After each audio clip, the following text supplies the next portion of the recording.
Bismillahirrahmanirrahim. Innal hamdalillah nahmaduhu wa nasta'inuhu wa nastaghfiruh wa na'udzu billahi min shururi anfusina wa sayyiati a'malina.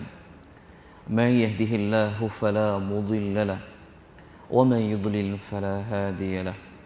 Wa asyhadu an la ilaha illallah wahdahu la syarika lahu wa asyhadu anna Muhammadan abduhu wa rasuluh. Allahumma salli wa sallim ala habibina al-Mustafa wa ala alihi wa sahbihi wa man tabi'ahum bi ihsanin ila yaumiddin, amma ba'du. Alhamdulillah, assalamualaikum warahmatullahi wabarakatuh. Alhamdulillah, syukur banyak-banyak kepada Allah Subhanahu Wa Taala pada pagi ini. Atas izin Allah Subhanahu Wa Taala, kita dapat lagi bertemu meneruskan pembelajaran kita berkenaan dengan adab-adab di dalam Islam. Jadi hari ini kita sambung muka surat yang ke-529, jilid yang pertama, iaitu tajuknya Adab Ar-Ru'ya wal, tapi tak habis lagi. Okey, tak, saya akan ulang sikit. Okey.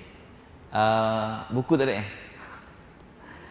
Nanti dapatkan buku Baik, kita masuk kepada bab apakah adab-adab mimpi dan perkara-perkara yang bersangkut paut dengan mimpi ini.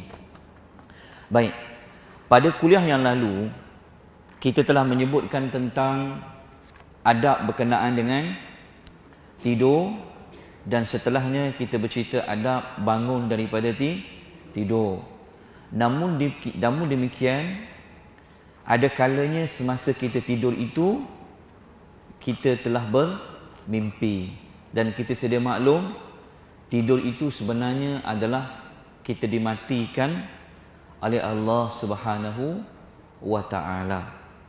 Dan tidur ini sebenarnya dia adalah satu kerehatan yang Allah Ta'ala kurniakan kepada umat Muhammad sallallahu alaihi wasallam. Baik. Mimpi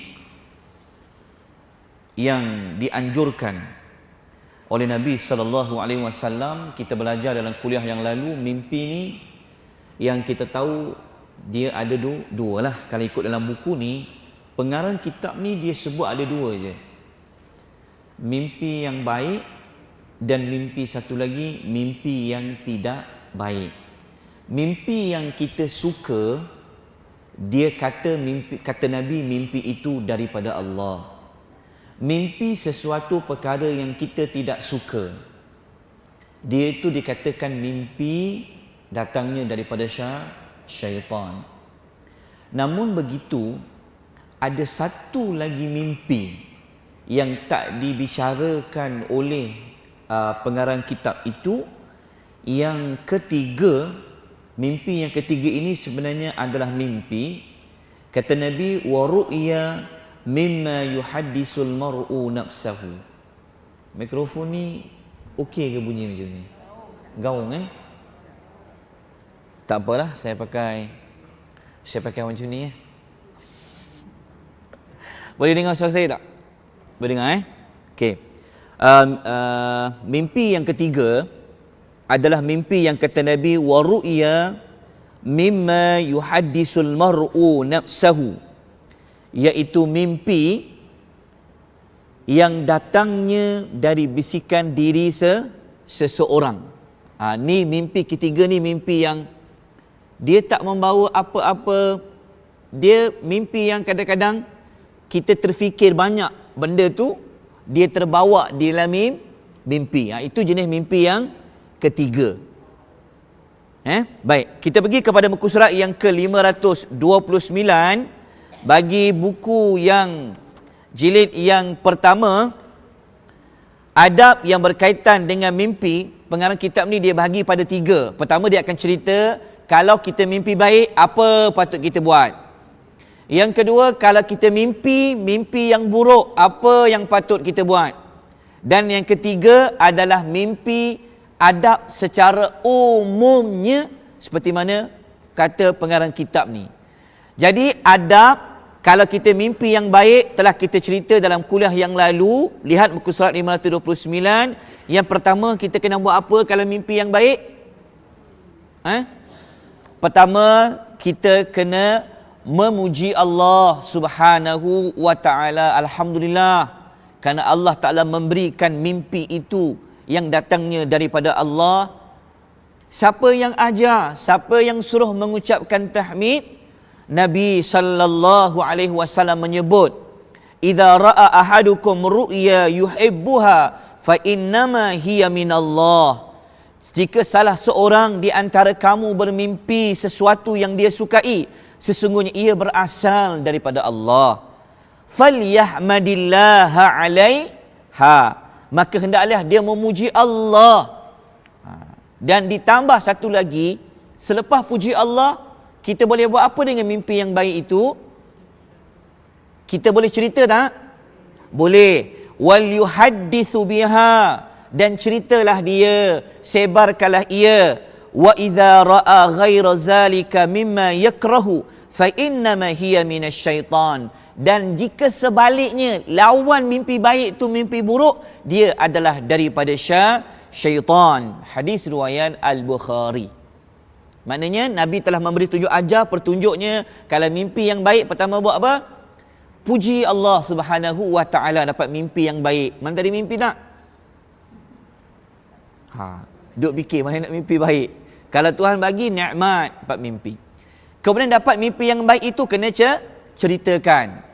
Cuma nak cerita pada siapa, nanti kita akan masuk. Kita akan lanjutkan.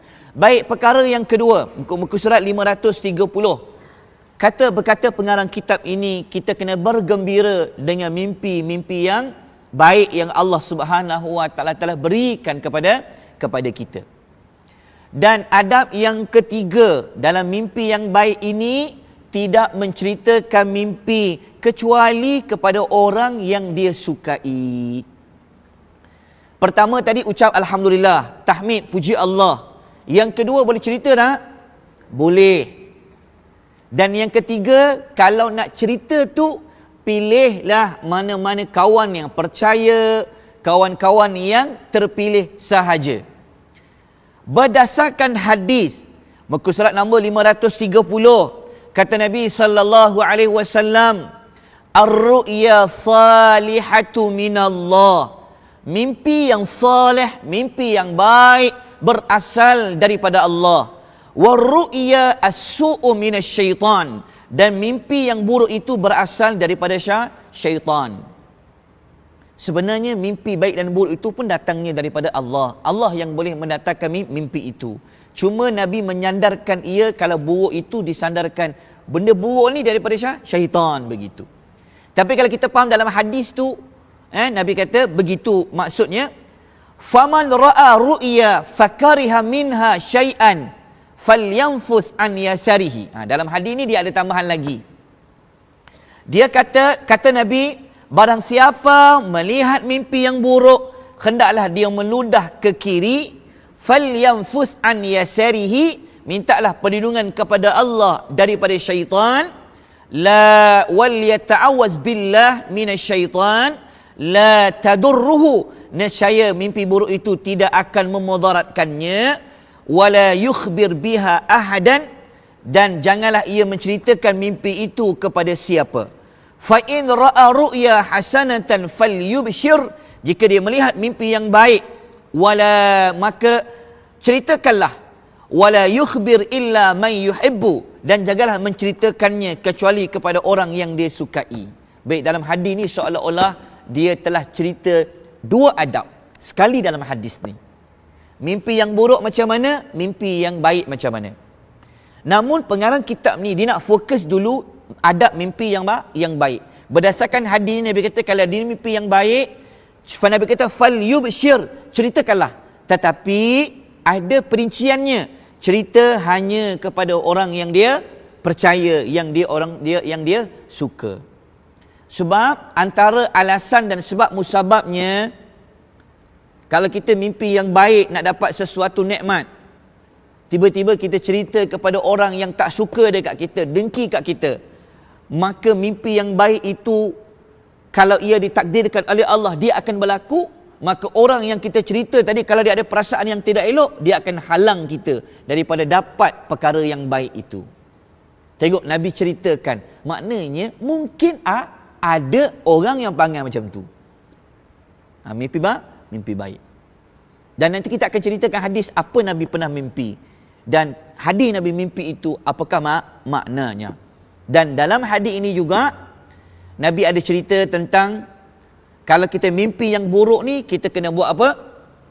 Hendaklah kita meludah ke kiri. Dalam hadis ni dia tak cerita sekalikah, dua kalikah, tiga kalikah. Kita akan ceritakan. Kemudian minta lindung daripada Allah, minta lindung kepada Allah daripada syaitan. Kata Nabi, mimpi yang buruk tu takkan beri apa pun kesannya. Nanti kita akan detailkan selepas daripada ini. Baik, lihat pada muka surat 531. Kalau kita mimpi pula yang baik, langkah yang seterusnya, tafsirkanlah mimpi yang baik itu dengan sebaik-baik pentafsiran. Mentafsirkan mimpi dengan sebenar-benarnya akan melapangkan dada orang yang bermimpi. Seorang Muslim dituntut untuk berharap baik dan bersangka baik kepada Allah Azza wa Jalla dalam setiap keadaan. Adapun pentafsiran yang baik akan mendukung hal itu. Jadi mudah-mudahan tafsir itu tafsir yang baik. Dan antara sebab juga kenapa pilih kawan nak cerita tu, takut asal-asalnya mimpi tu baik. Sebab dia dengki yang kita, dia tafsir yang buruk. Menyebabkan asalnya kita dapat berita gembira, kita jadi takut. Kita jadi runsing. Sebab tu nak mimpi yang baik nak cerita ni, dalam hadis ni, dalam hadis ni dia tak cerita nak cerita pada siapa. Cuma Nabi kata tafsirkanlah dengan sebaik-baik pentafsiran. Kata Nabi sallallahu alaihi wasallam, "Idza ra'a ahadukum ar-ru'yal hasanata falyufassirha." Jika salah seorang daripada kalian melihat mimpi yang baik, hendaklah ia mentafsirkannya. Wa idza ra'a ar-ru'yal qabihata fala yufassirha. Dan sedangkan jika dia melihat mimpi yang buruk, janganlah ia mentafsirkannya, wala yukhbir biha, dan janganlah dia ceritakan. Hadis yang sama seperti yang sebelum ini. Dan elok kita habiskan dulu mimpi yang baik ni bagaimana? Maknanya langkah pertama kita ucap perkataan apa? Alhamdulillah, sebab Tuhan bagi mimpi yang baik. Lepas tu kita kena gembira, kebaik pada Allah, mudah mimpi itu mimpi yang betul. Kalau ada orang boleh tafsirkan, tafsirkan. Mudah-mudahan dapat tafsir yang benar. Baik, kemudian boleh cerita tak pada orang lain? Boleh, tapi kena pilih kawan yang boleh dipercayai. Betul tak? Rambut sama hitam, hati lain-lain. Bahaya. Baik, nak cerita pada siapakah orangnya? Kita terus pergi kepada muka surat nombor 536. Pergi 536 dulu. Tengok muka surat nombor 536. Yang tak ada rujukan tu, bayangkan muka surat 536 tu. Tapi dia tidak bermimpi lah. Dia kena bayangkan. Baik. Berkata pengarang kitab ini, berdasarkan hadis, nak cerita mimpi tadi itu tidak menceritakan mimpi kecuali kepada seorang ulama ataupun penasihat nak dapatkan tafsirannya tadi itu. Kalau mimpi cerita pada orang yang kita tengok dia pun tak betul, maka takut tafsirannya pun jadi tak betul. Kan, lihat apa kata pengarang kitab ini. Janganlah menceritakan mimpi kecuali kepada ulama, kerana seorang ulama mengetahui tentang takwil mimpi dan dapat memberikan nasihat kepada orang yang bermimpi itu. Selain itu, ulama mentafsirkan dengan sebaik-baik pentafsirannya. Baik. Berdasarkan hadis riwayat Ad-Darimi dan Al-Imam Tirmizi, kata Nabi sallallahu alaihi wasallam, la taqussar ru'ya illa ala alimin au nasihin. Janganlah dia menceritakan mimpi kecuali kepada seorang ulama atau orang yang boleh memberikan nasihatnya. Boleh. Suara sini kuat. Jadi kuat nanti. Tak apa nak tak payah. Tak apa. Dengar tak? Pakai, tak apa, saya pakai macam ni je. Boleh? Ha. Boleh pakai macam ni? Adabnya macam ni ke? Tak apa saya pegang macam ni Baik, takut dia macam pakai sini dia rasa macam ada topi keledar pula atas kepala ni. Baik.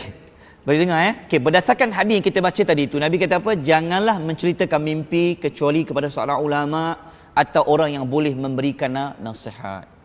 Yang pastinya saya tidak pandai untuk mentafsirkan mimpi. Jadi jangan ditanya kepada saya. Kita bukan ulama nak cerita, tapi ada Allah bagi pada orang mukmin ni satu ilmu yang dia boleh tafsir mimpi itu. Mudah-mudahan ada. Cari orang-orang ini dan minta tafsirkan mimpi yang baik. Baik. Kita terus pergi kepada adab yang kedua, iaitu adab yang berkaitan dengan mimpi yang buruk. Tapi sebelum tu saya nak kongsi ada satu hadis riwayat Al-Imam Muslim dalam kitab Ar-Ru'ya. Hadis Muslim tapi tak ada dalam buku ni lah. Kena berikan perhatian. Kata Nabi sallallahu alaihi wasallam, kata Abdullah ibn Abbas dalam hadis riwayat Muslim ni laki ni dia mimpi baik. Jadi dia jumpa Nabi, nak minta Nabi tafsirkan. Kata Abdullah ibn Abbas, kana yuhaddisu anna rajulan ata Rasulullah sallallahu alaihi wasallam faqala.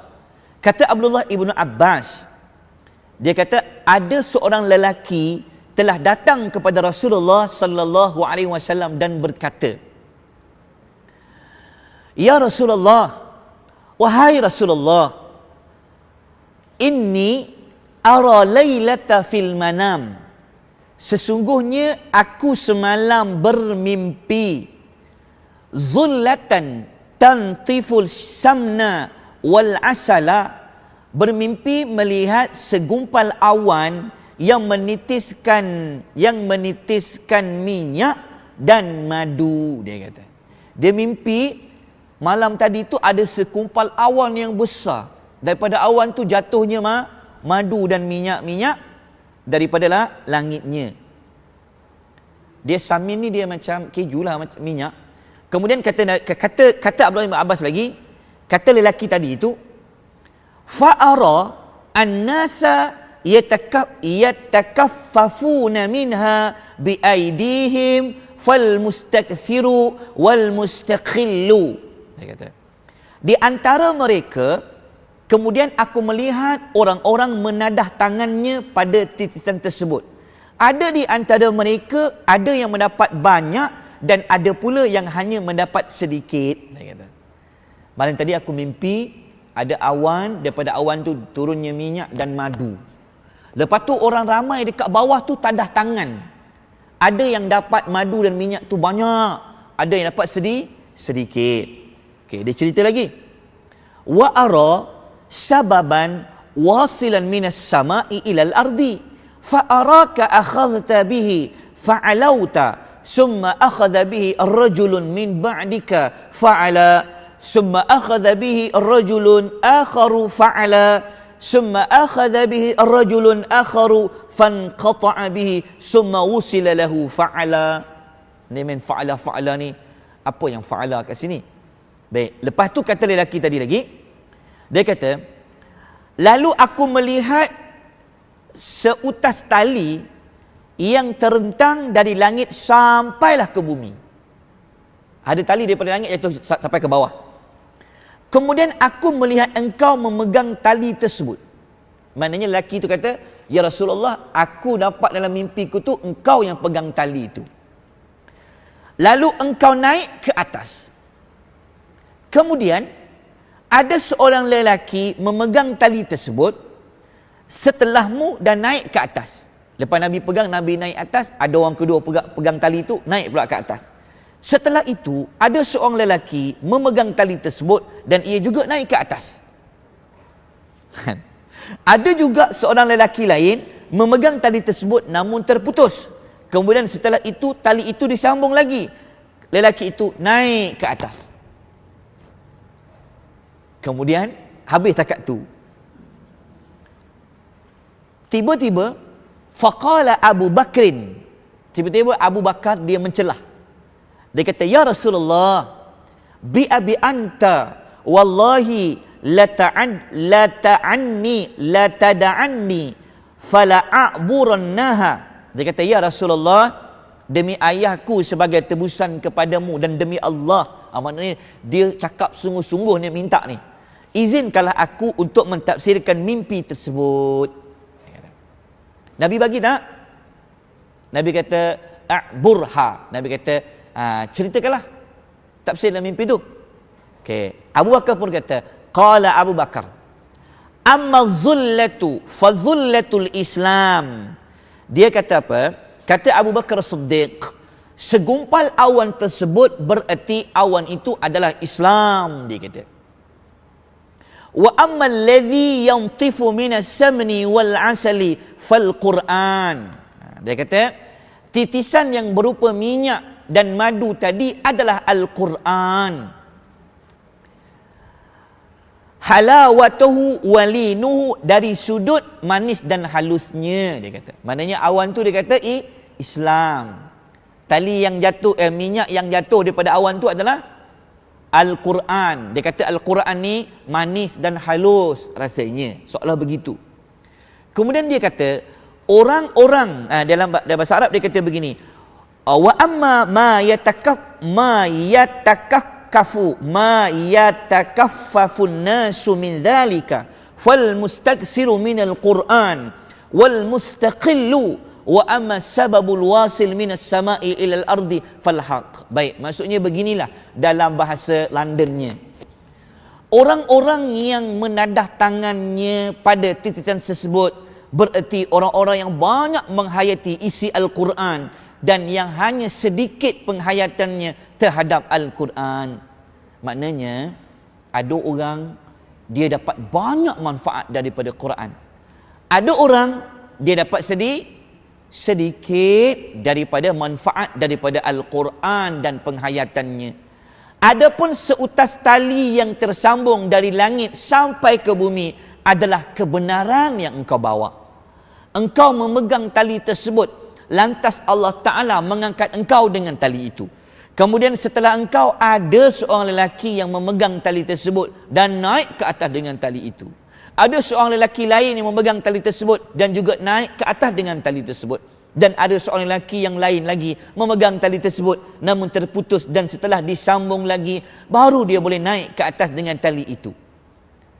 Khabarkan kepada aku wahai Rasulullah, demi ayahku sebagai tebusan kepadamu, menurut engkau apakah tafsiran itu tepat atau tidak? Maknanya sahabatlah khalifah yang, maknanya kan tali dia naik itu kebenaran. Maknanya Nabi bersama dengan kebenaran yang dia bawa.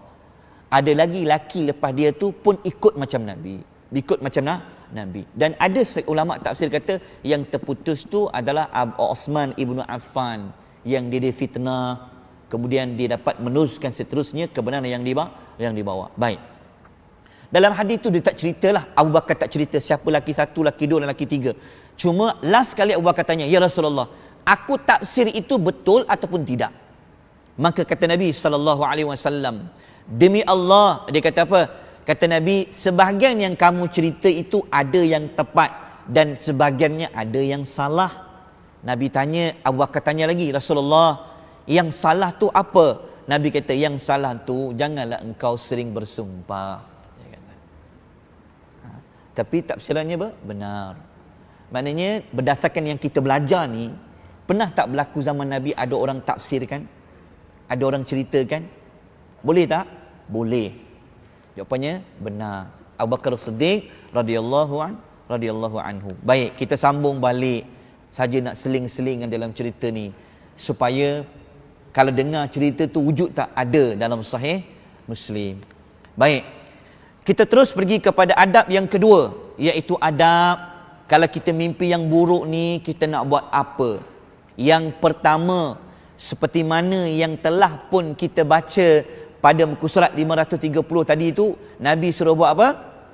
Hendaklah meludah ke kiri sebanyak 3 kali. Nak tahu hadisnya di mana? Kita akan jumpa pada muka surat yang lepas pada ni. 3 kali. Baik, nak ludah tu dia panggil apa? Dia panggil falyanfuth. Falyanfuth ni maknanya, tuan-tuan ada, puan-puan ada kitab Riyadhus Salihin tak? Ada kitab Riyadhus Salihin tak? Kitab taman-taman bagi orang yang soleh. Siapa nak duduk dalam taman tu, belilah kitab Riyadhus Salihin tu. Nanti kalau beli, buka bab 130. Bab yang ke-130, cerita tentang mimpi. Ada hadis-hadis yang cerita termasuk dalam bab ni. Baik. Dalam kitab Riyadhus Salihin tu, Al-Imam An-Nawawi kata, an-nafathu, meludah tu maksudnya apa? Nafakha latifun la riqa ma'ahu.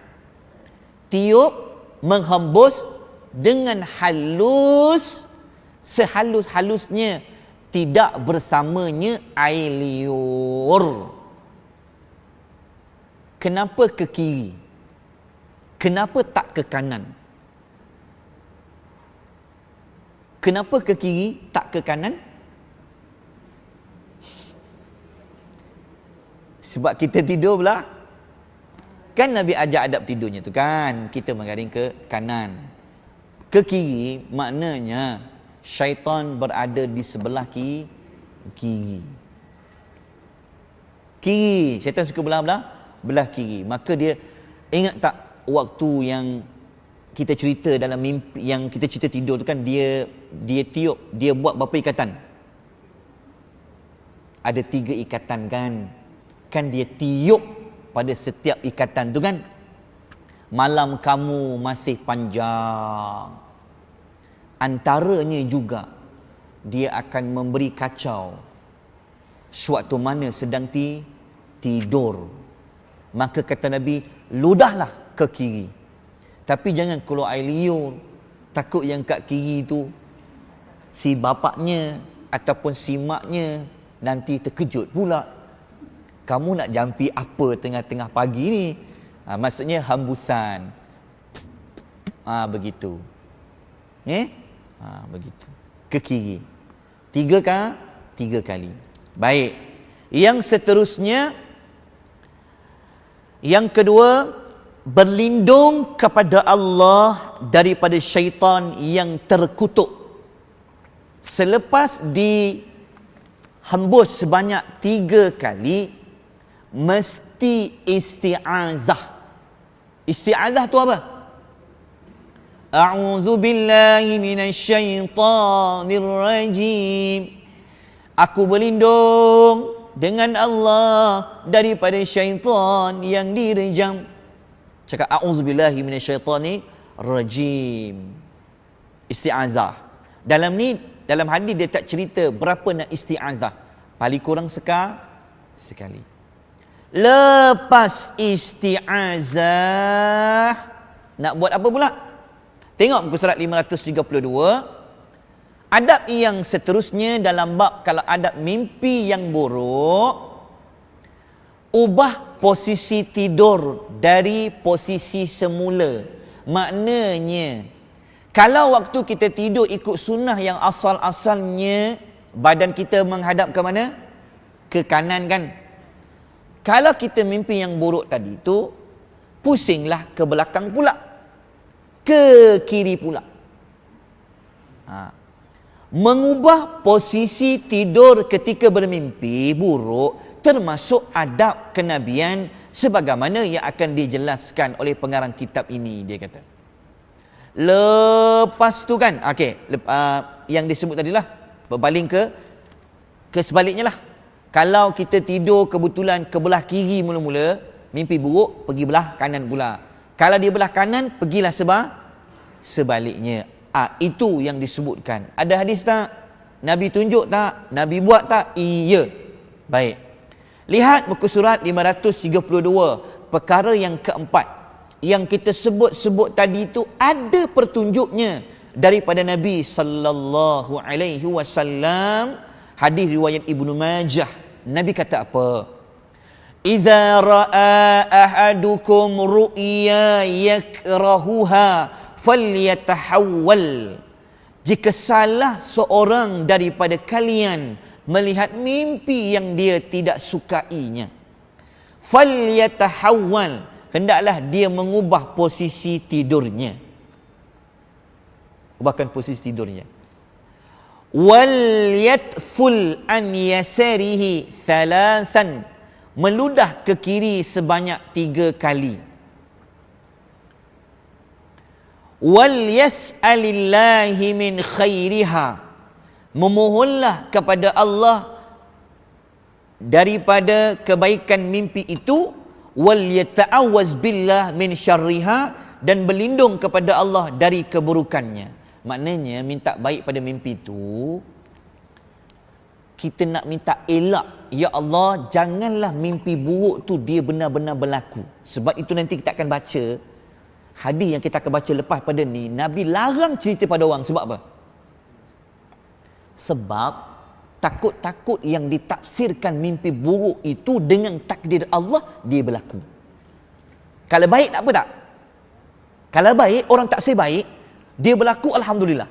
Tapi kalau mimpi buruk, kita cerita pada orang, tambah pula orang tu dia tahu, dia dengki dengan kita, dia tambah lagi tokok tambah tafsirnya. Padahal mimpinya si A, dia tambah jadi B, C, D, E, F. Kan bertambah takut kita, makan tak selera dan sebagainya. Sebab apa? Mimpi malam tadi. Dan kita akan cerita lepas ni, ada sahabat, ada lelaki ni dia termimpi kepalanya terputus. Nanti kita akan cerita lepas ni. Baik. Minta pada Allah, baca isti'azah, minta lindung pada Allah daripada keburukan mimpi itu kalau dia berlaku. Baik. Yang seterusnya, kalau dah minta, dah hembus 3 kali dah baca isti'azah dah ubah posisi dah, masih lagi datang syaitan itu mengganggunya, apa lagi nak buat? Bangun,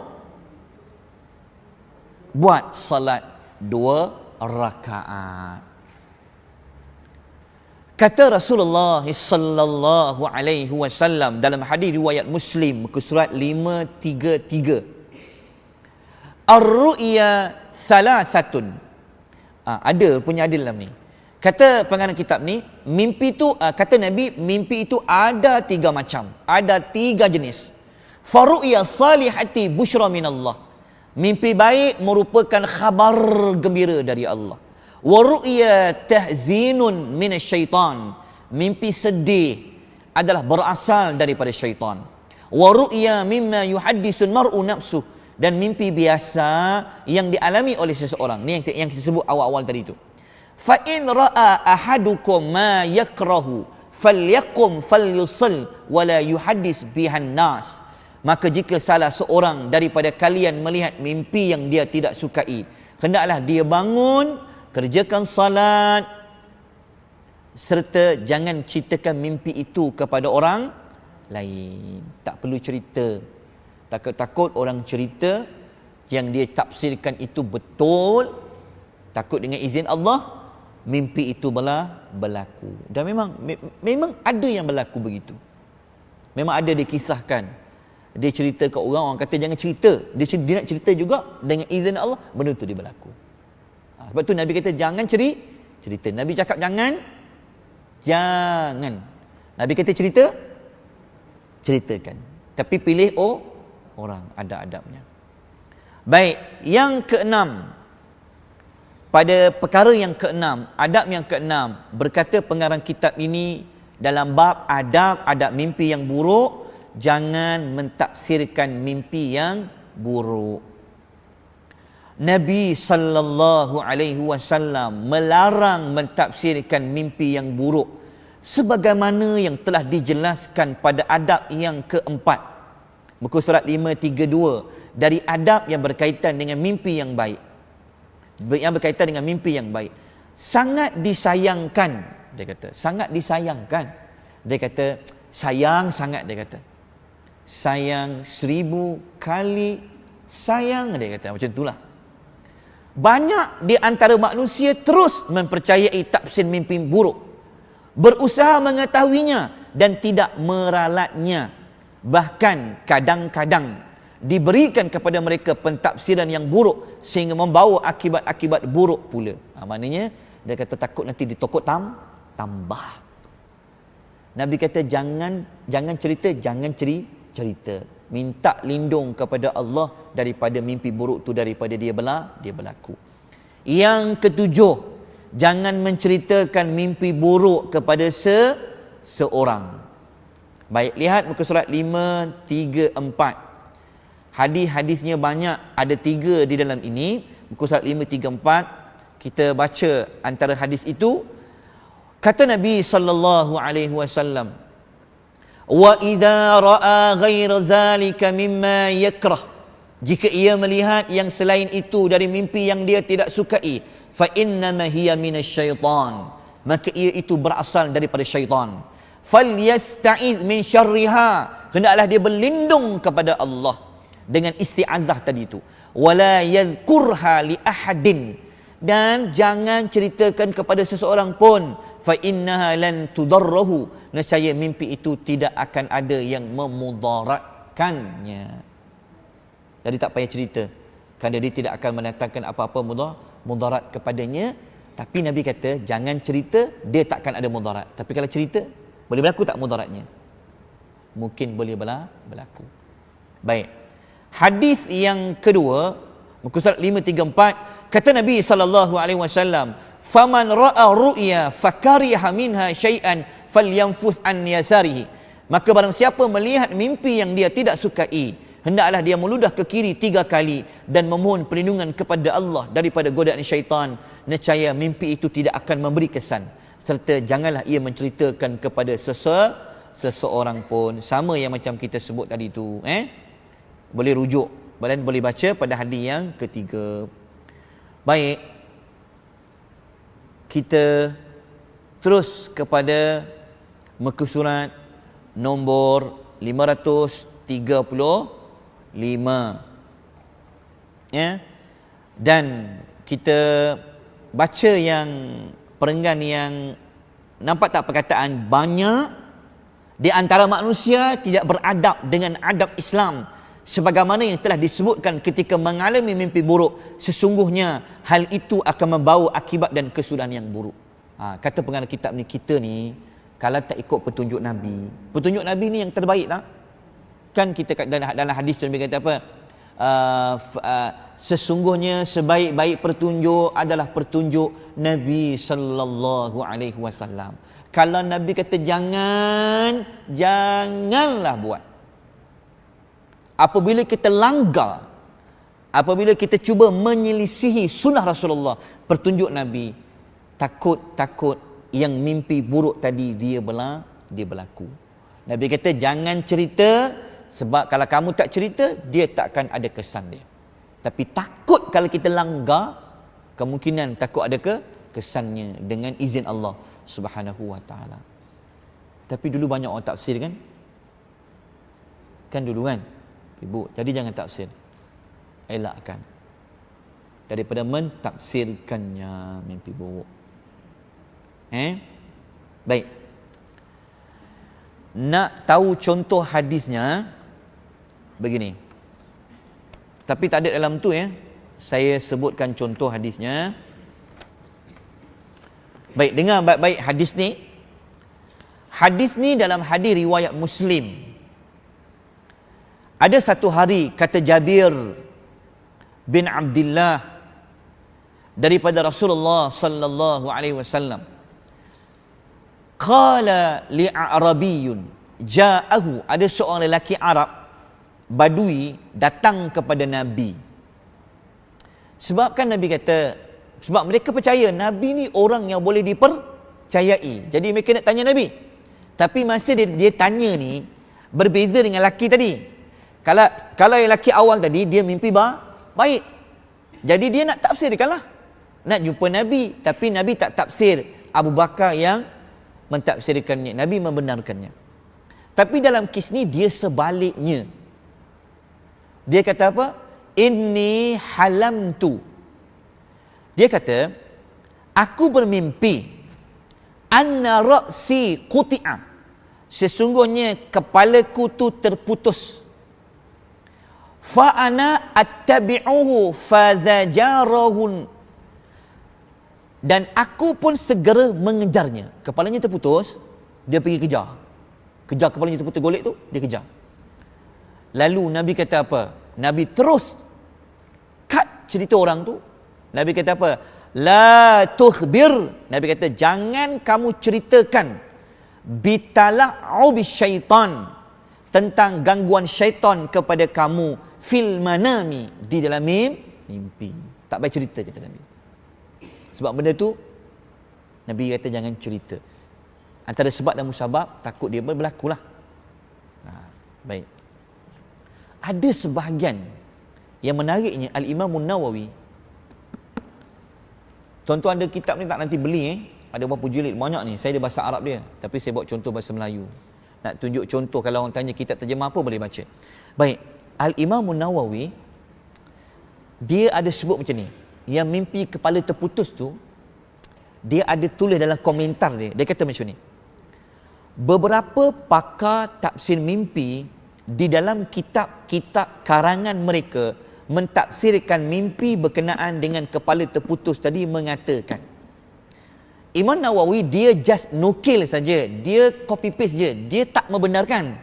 Cuma dia kata ada orang yang hebat dalam mimpi ni, dia tafsirkan mimpi yang putus kepala itu. Dia kata orang yang bermimpi seperti itu merupakan sebuah petunjuk bahawa dia akan kehilangan nikmat yang dia miliki, atau berpisah dengan orang yang lebih tinggi darjatnya daripada dirinya, atau kekuasaannya akan berakhir dan kondisinya akan berubah di segala sisi kehidupannya.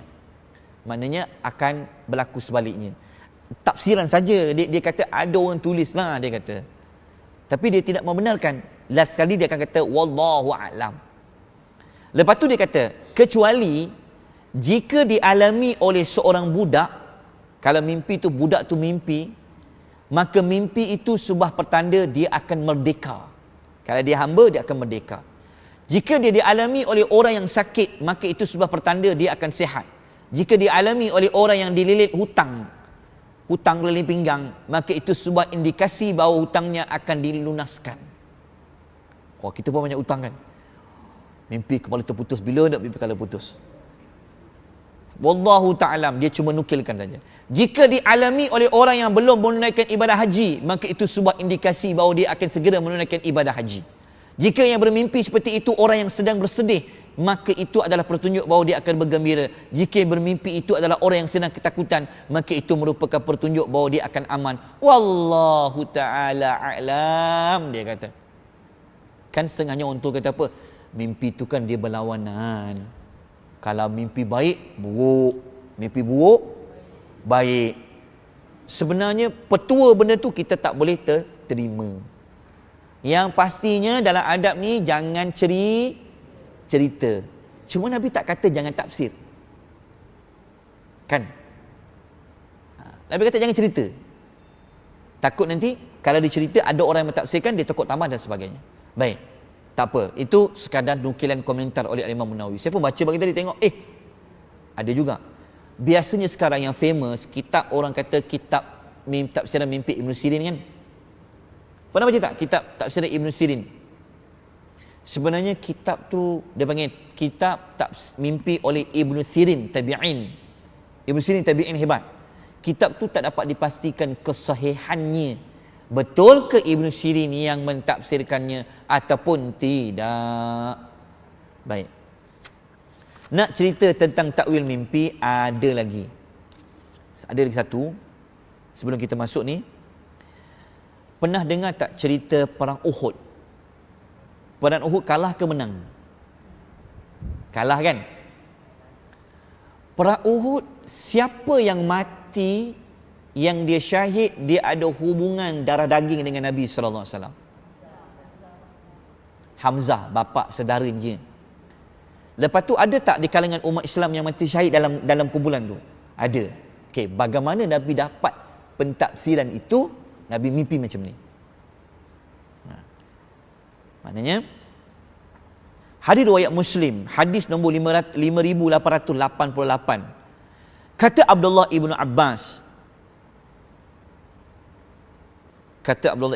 Baik ceritanya sekejap. Nilai. Ada tu cerita. Bab mimpi Nabi sallallahu alaihi wasallam. Kata Nabi sallallahu alaihi wasallam, sebab Nabi ni dia suka tanya mimpi sahabat-sahabat ni lepas sembahyang subuh. Ingat tak minggu lepas kita cerita tentang azab kubur di Masjid Al-Mustaqim ni, kita ada cerita tentang alam barzah. Setiap hari Ahad saya ada nukil pasal azab kubur yang Nabi satu pagi Nabi tanya sahabat siapa pernah mimpi. Sahabat-sahabat cerita dan Nabi akan dengar. Maka satu hari itu kata Anas bin Malik radhiyallahu anhu, qala Rasulullah sallallahu alaihi wasallam, satu hari Nabi sallallahu alaihi wasallam berkata, raaitu, ini mimpi yang baik. Ada satu lagi mimpi yang Nabi, kejap dia ada banyak cerita. Habis cerita pasal mimpi je hari ni. Tapi ni mimpi Nabi sallallahu alaihi wasallam. Sekejap.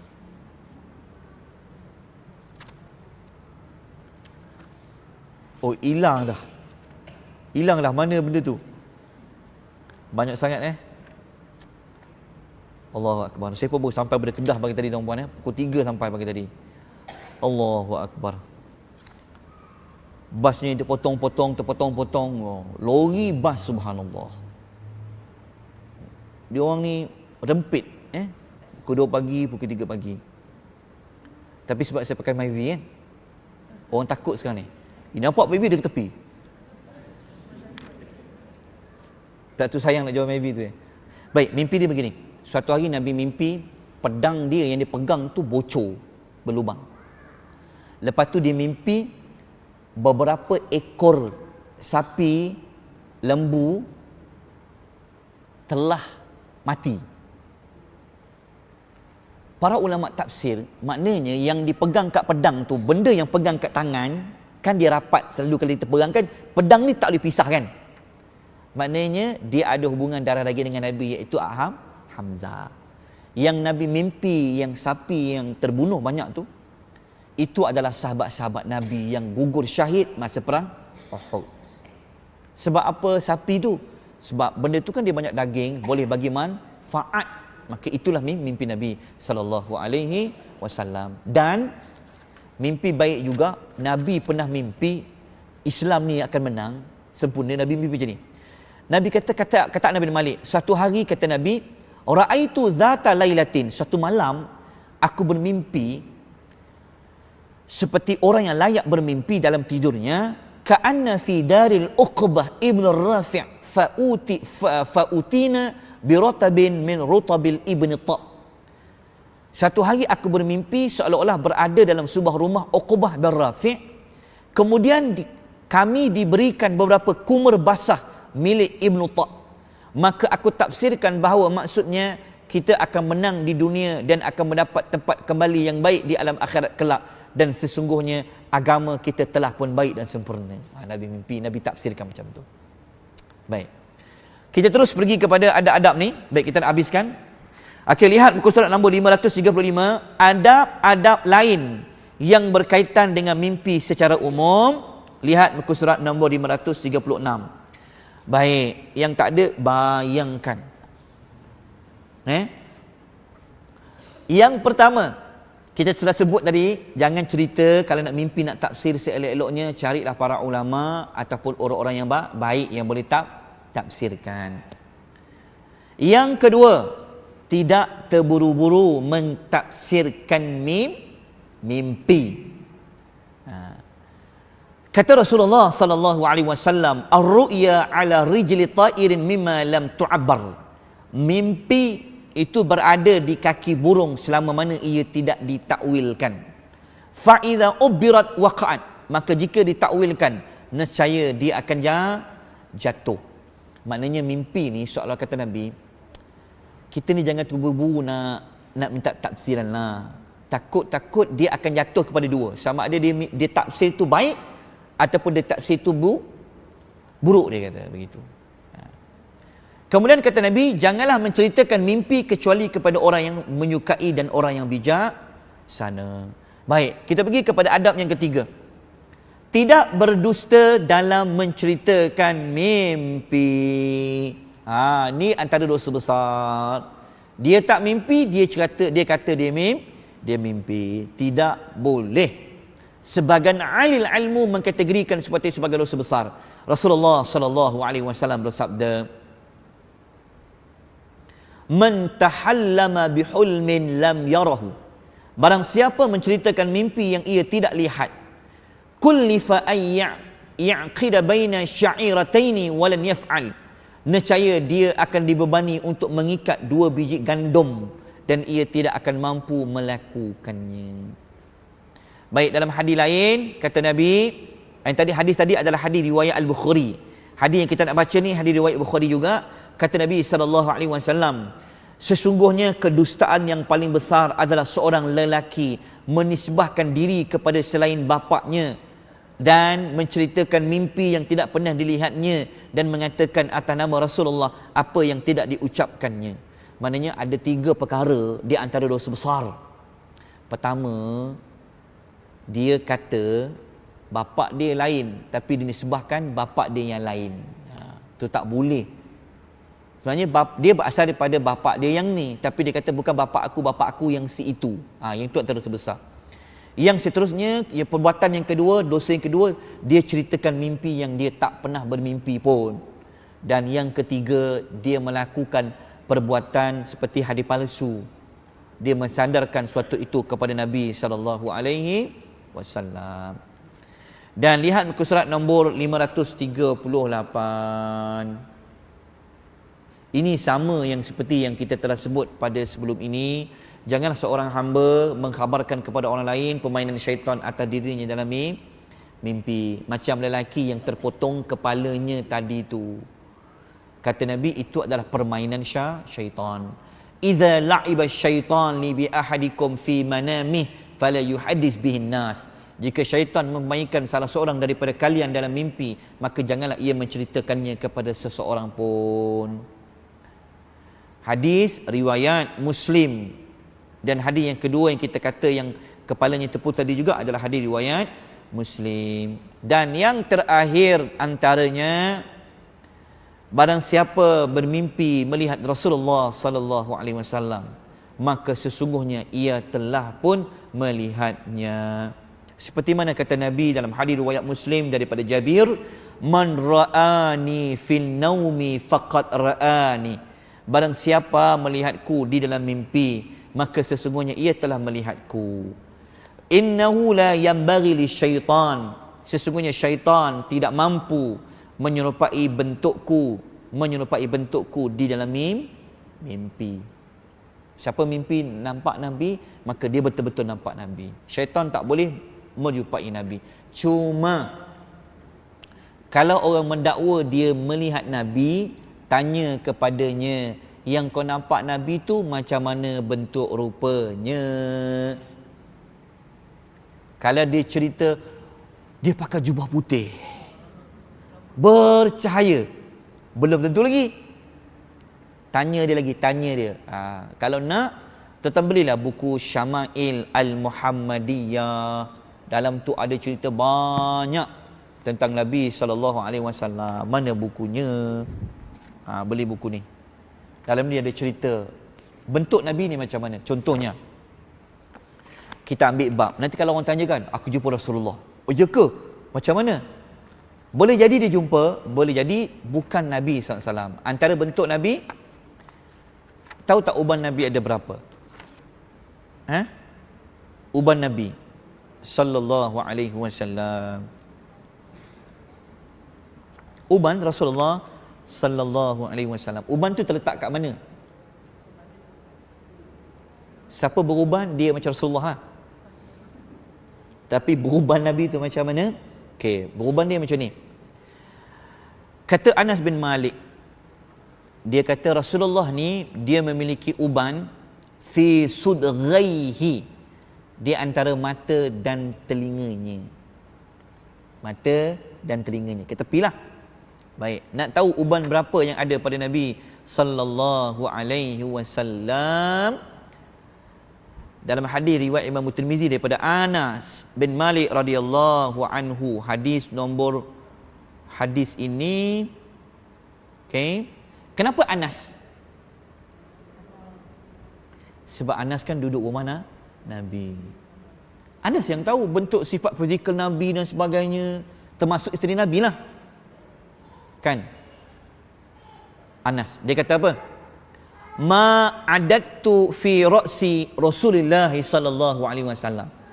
Aku tidak dapat mengira uban yang ada pada rambut Rasulullah sallallahu dan janggut Rasulullah melainkan arba'a asyrata sya'ratan bayda, melainkan 14 helai sahaja. Ada dalam riwayat lain mengatakan, dia kata uban Rasulullah sallallahu alaihi wasallam hanya lebih kurang 20 helai sahaja. Itu saja. Tapi kadang kata rambut Rasulullah beruban seluruh kepala. Itu bukan Rasulullah.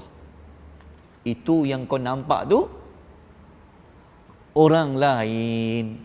Tahu tak kenapa rambut Nabi beruban? Yang saya baca tadi tu hadis riwayat Tirmizi. Sebab tu kitab Syama'il Al-Muhammadiyah ni himpunan hadis-hadis riwayat Al-Imamu Tirmizi. Nabi ni rambut dia beruban sebab apa?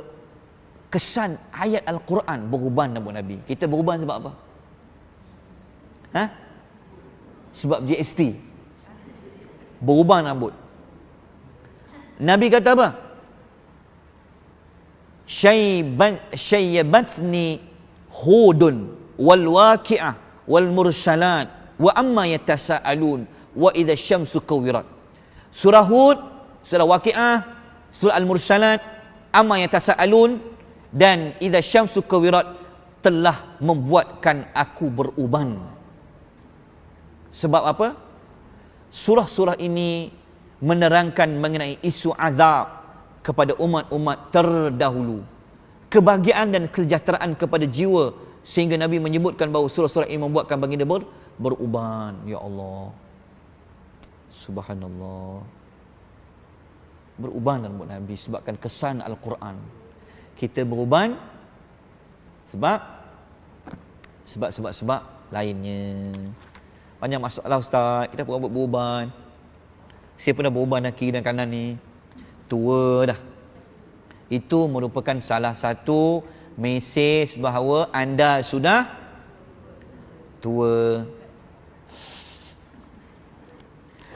Allahu Akbar. Kubur dah kata mari, rumah dah kata pergi, tapi kita macam tak nak keluar rumah.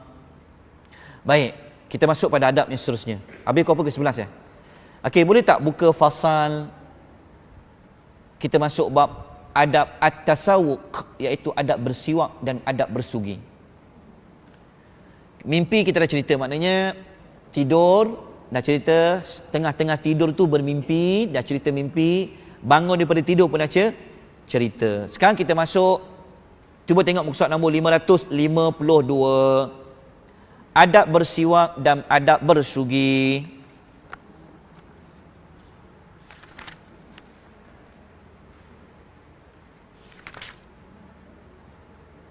252.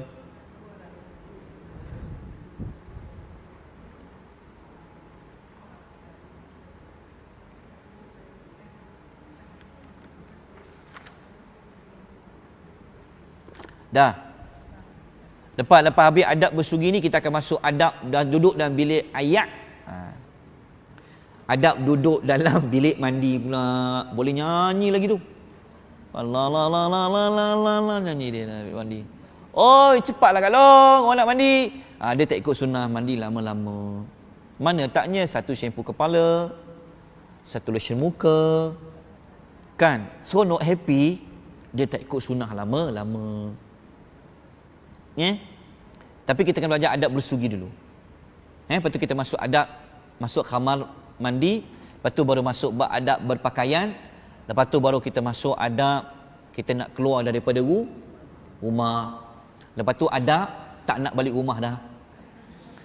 Okey, kita masuk muka surat nombor 252, adab at-tasawuk, bersiwak ataupun bersugi. Baik. Seorang Muslim layaknya menjaga adab-adab bersiwak antara lain. Maknanya kena banyak bersiwak lah. Kita tak nafikan. Baik, pertama. Nak siwak tu waktu bila? Nak gosok gigi tu. Khususnya ketika hendak solat. Adalah Nabi SAW banyak bersiwak dan bersabda, umirtu bisiwak hatta khashitu an yuktaba alayya. Aku diperintahkan untuk bersiwak sehingga aku khawatir kalau itu diwajibkan kepadaku. Hadis riwayat Ahmad. Nabi ni orang yang sangat suka bersiwak. Maknanya mulut Nabi ni wangi, dia bersiwak. Dalam hadis yang lain riwayat At-Tabrani, umirtu bisiwak hatta khiftu ala asnani. Aku diperintahkan untuk bersiwak sehingga aku khawatir terhadap gigi-gigiku. Maknanya Nabi, macam Nabi sebut tadi, diwajibkan ke atas diriku. Baik. Kalau ikut pengarang kitab ni, dia kata antara sunnah yang dianjurkan sangat-sangat bersiwak ini diutamakan sebelum salat. Nanti kita akan cerita panjang lebar tentang qiyamul lail. Tajuk tu mungkin kita kena akhirkan sikit sebab dia fiqhnya panjang. Nabi tahajud ni dia mula apa dulu? Solat malamnya dia buat apa dulu? Tapi apa-apa pun solat Nabi dia akan mulakan dulu dengan bersiwak. Sampaikan Nabi kata apa? Hadis riwayat Al-Bukhari, muka surat 253, laula an asyqa ala ummati la amartuhum bisiwak inda kulli salah. Kalau bukan kerana aku khawatir bersiwak itu diwajibkan ke atas umatku, nescaya aku akan perintahkan untuk bersiwak pada setiap kali solat. Nabi takut kalau aku perintahkan dia orang solat, takut Tuhan wajibkan ke atas umatku, membebankan dia orang. Maknanya kalau bersolat 5 waktu, 5 kalilah solat siwak. Tapi kalau dia buat solat sunat banyak, sekali itu dia bersiwak. Baik. Perkara yang kedua, adab-adabnya. Baik. Saya sebelum tu saya baca riwayat Muslim. Dalam tu dia hanya kata sebelum solat kan. Dalam riwayat Imam Muslim, Al-Imam An-Nawawi mengatakan bahawa bersiwak dianjurkan untuk setiap waktu. Namun lebih dianjurkan lagi pada 5 waktu yang berikut. Tulis. Pertama, pada saat ingin melaksanakan salat, hadis tu dah ada dah. Yang kita sebut tadi tu, muka surat 253, hadis riwayat Bukhari. Yang kedua, pada saat nak berwudu, siwak. Ketiga, pada saat ingin membaca Al-Quran, siwak. Keempat, setelah bangun daripada tidur, siwak. Kelima, pada saat terjadinya perubahan kondisi pada mulut. Difahaminya ada ataupun tidak? Maknanya dia kata setiap kali mulut kita ni ada perubahan makan. Dia kata macam ni, yang dikarenakan oleh beberapa sebab. Seperti tidak makan dan minum, mengkonsumsikan makanan yang berbau tidak sedap, lama diam dan banyak bicara atau lainnya. Susah benar Indonesia ni. Saya kena belajar cakap Indon. Bulan 6 ni saya nak pergi wakil ada orang Susugi Minang di Jakarta. Ya Ustaz tolong saya. Perempuannya itu orang Jakarta. Sebab tu nak kena belajar sebut kondisinya dan sebagainya. Begitulah bulan 6 ni. Doakan saya, alhamdulillah perjalanan saya akan selamat sampai di sana. Lelaki tu orang sini, orang Malaysia. Siapa dia? Rahsia ini telah lama. Kena rahsia dululah. Dah kahwin nanti kita akan maklumkan. Bulan 6. Doakan saya ya. Saya pun Kalau orang Melayu insya-Allah kita bolehlah berpantun, buat sekian-sekian, tapi Indonesia ni saya Allah Ta'ala lah. Tapi lepas tu saya kena dah belajar bahasanya. Baik, maksudnya begini. Mulut kita ni kalau kita makan, kalau kita minum, apa saja yang mulut boleh menyebabkan berbau, maka dia kata yang kelima tu eloklah bersugi. Lepas makan, lepas minum, lepas bangun daripada tidur dan sebagainya. Bersugi. Cuma kalau kita baca dalam ni, dalam mazhab Syafi'i dia lebih spesifik lagi. Kalau ikut Imam Syafi'i kata, kalau selepas matahari condong ke arah barat, maka bersiwak makruh bagi orang yang sedang berpuasa. Itu kadang-kadang orang tua kita katakan, ayah kata-kata, gosok gigi dah belum? Sebelum nak azan subuh kan? Gosok gigi ke belum? Kita pun buat gosok, kita belajar sunnah ni. Sebenarnya boleh pun, walaupun lepas daripada salat subuh. Cuma ada pendapat Imam Syafi'i kata, kalau bulan Ramadan ni, kalau dekat-dekat zuhur dan masuk zuhur tu makruh kalau ni, sebab menghilangkan bau wangi di sisi Allah Subhanahu wa taala. Tapi yang benarnya boleh, cuma jangan melampau saja. Baik, kita terus pergi kepada yang kedua. Bersiwak dengan tangan kiri. Sudah. Macam mana? Saya tak apa sebab saya tangan kiri. Senang. Dia nisbahkan, kata pengarang kitab ni, hendaknya seseorang bersiwak dengan tangan kiri sebagaimana yang disebutkan oleh sebagian ulama. Alasannya, reasonnya sebab bersiwak termasuk salah satu perbuatan untuk menghilangkan kekotoran. Kalau kita nak basuh benda yang kotor, kiri kanan? Kiri. Jadi kata, kan nak gosok gigi nak buang kotoran, dia kata dengan tangan kiri. So kena belajar tangan kiri lah. Yang ketiga, memulakan bersiwak dari sebelah kanan. Tangan kiri belah kanan. Sebab diambil daripada mana? Sebagaimana yang terdapat dalam hadis Aisyah radhiyallahu anha, bahwasanya Rasulullah sallallahu alaihi wasallam suka mendahulukan yang sebelah kanan dalam seluruh keadaan yang beliau sanggupi. Baik ketika bersuci, bersisir. Bersisir ni sikat rambut, memakai sandal, dan ketika bersiwak. Sandal ni macam bahasa Inggeris pula kan? Saya ni orang Banjar. Kalau pergi Banjar boleh juga nak bersurah berkukulan kan? Macam yang Tok Bomo yang difatwakan sesat yang Perak tu kan? Dia kata apa pada Mufti Perak tu? Mufti Perak ni, dia ni orang Banjar bukan orang tempatan. Terasa saya. Sebab saya sama dengan Mufti Perak tu, keturunan Banjar. Banjar ni dia comel-comel. Cikgu. Allahu Akbar. Kata pengarang kitab ni, dia kata, mula dengan sebelah kanan berdasarkan hadis yang biasa kita dengar. Nabi ni sedaya upaya dia akan mula sebelah kanan. Contohnya apa? Kalau dia pakai kasut, dia mula belah kanan. Kalau dia bersuci, dia mula belah kanan. Kalau dia mandi wajib, nanti kita akan baca bab mandi wajib, dia buat belah kanan dulu, baru belah kiri. Kalau dia sikat rambut, belah tepi, kanan dulu, baru kiri. Jadi kalau nak hantar potong rambut, potong belah kanan dulu, belah kanan. Belah kiri. Termasuklah dalam hal bersugi. Maknanya mula belah kanan, lepas tu bawa ke kiri. Tangan kiri. Keempat, bersiwak dengan gerakan vertikal dan horizontal. Waduh, bahasa Inggeris ni. Vertikal tu apa? Tegak. Horizontal, melebar mendatang. Tujuan bersiwak dengan gerakan vertikal dan horizontal ialah supaya gigi dapat disiwak dan dibersihkan dari segala kekotoran. Dalam sebuah hadis disebutkan, apabila Rasulullah sallallahu alaihi wasallam bersiwak, beliau berdiri dan berupaya untuk menggosok-gosokkan batang siwak itu di mulutnya. An-Nawawi berkata dalam syarah Muslim, asyukh, syukh ni ejaannya shin waw sad. Ada dalam hadis ni macam ni.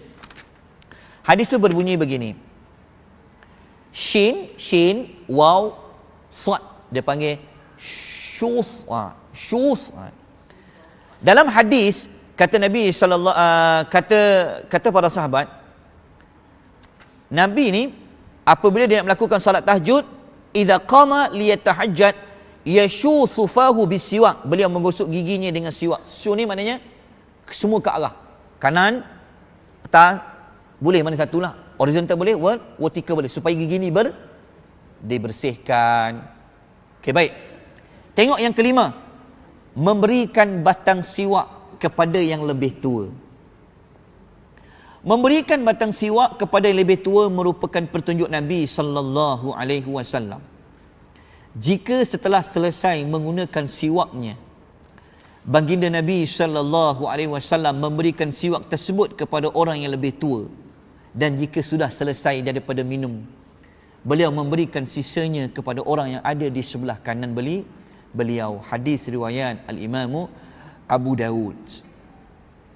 Kata Nabi sallallahu alaihi wasallam, "Arani fil manami atasawwaku bisiwak."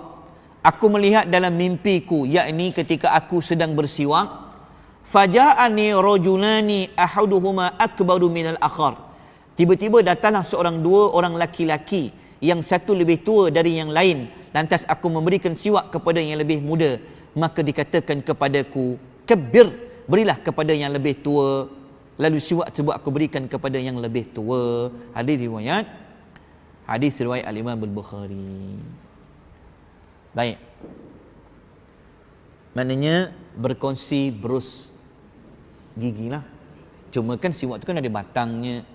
Nanti kalau beli siwak tu dia ada beza, tengok. Kalau yang terang tu cantik, itu siwak yang bagus. Kalau beli dalam plastik tu, boleh.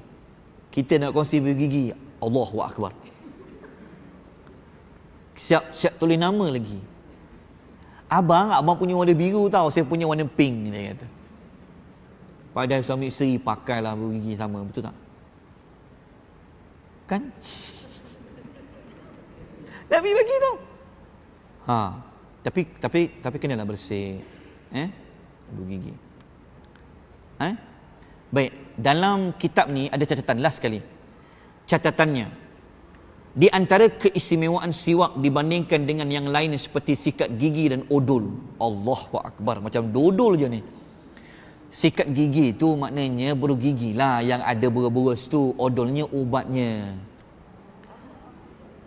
Makjun, ubat gigi itulah. Ubat gigi tu, ubat gigi lah. Pertama, kenapa bezanya bagus? Siwak disukai oleh Allah di samping dapat membersihkan mulut. Dia tak kata yang kita pakai bulu gigi berus yang ada gigi-gigi tu bukan kata tak bagus. Siwak ni Allah Ta'ala suka di samping bersihkan mulut. Kedua, siwak bentuknya lebih kecil dan lebih mudah dibawa berbandingkan dengan yang lain. Betul tak? Yang ketiga, siwak bisa digunakan di setiap tempat, baik di masjid, di tempat kerja dan yang selainnya. Sementara sikat gigi dan odol tidak mungkin digunakan di masjid sebelum takbiratul ihram, di tempat kerja di tengah para rekan atau yang selainnya semisalnya. Sebab keduanya pasti membutuhkan air, bak, keran dan lain sebagainya. Waduh, apa maksud ayat ni? Baik. Allah.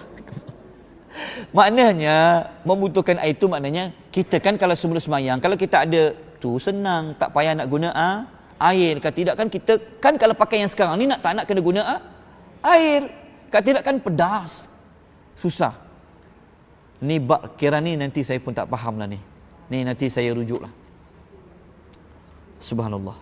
Demikianlah apa yang dimudahkan oleh Allah dari adab-adab yang berkaitan dengan bersiwak yang jumlahnya ada 5 adab. Walhamdulillahi rabbil alamin. Maka carilah kayu siwak tu. Senang nak bawa mana-mana, letak dalam handbag boleh. Sebelum kuliah ustaz sampai dalam kereta pun siwak. Kan dalam kereta kan, kat traffic light buka tingkap, siwak. Sunnah tau, sunnah. Boleh. Cuma janganlah buat macam tu. Baik, kita habis bab siwak. Minggu yang akan datang kita belajar bab. Bila pula kelasnya ni? Minggu depan dia kuliah apa?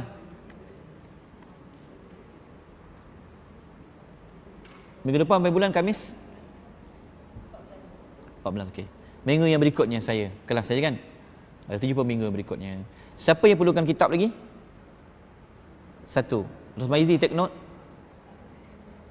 2. Ni tuan-tuan haji nak kitab? Oh, dah kongsi dah. Subhanallah. Okey. Ada sebarang pertanyaan tak? So lepas ni nak masuk bab apa? Bab apa? Kita dah gosok gigi dah. Tangan kiri, gosok, mulakan belah kanan. Siap. Waduh. Mandi wajib. InsyaAllah. Kita masuk kamar mandi dan mandi wajib. Tapi kena bab berapa ni? Bab jilid berapa ni? Jilid nombor, cuba tengok dalam jilid ni dia. Okey, nanti bawa jilid yang pertama dan jilid yang kedua lah. Mandi wajib ni rasanya jilid yang